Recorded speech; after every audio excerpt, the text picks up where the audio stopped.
করে বাড়িটা করেছেন তো? আন্দাজ করুন তো কত। ইঞ্জিনিয়ার হয়ে যখন আপনি ডাক্তারি করেন, তখন ডাক্তার হয়ে অবশ্যই আমার বলা উচিত যে বাড়িটা করতে আপনার কত টাকা খরচা হয়েছে। কত হবে?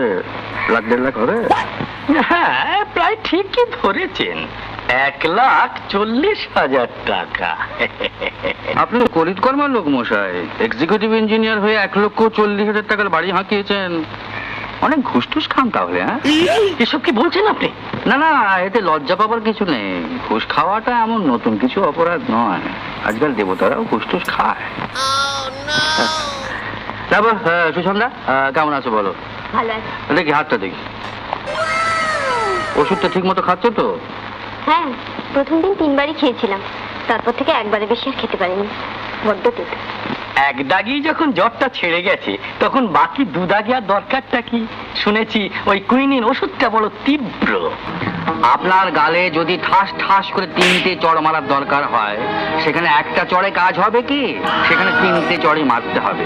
আমার পেশেন্টে যদি 1 দাগেই কাজ হতো, তাহলে আমি 3 দাগ দিয়েছিলাম। গায়ে বাহাদুর। আমার পেশেন্ট যদি আমার কথা মতো না চলে, তাহলে ভবিষ্যতে আমার কাজ দেখা। নমস্কার। লোকটা ভারী অসভ্য।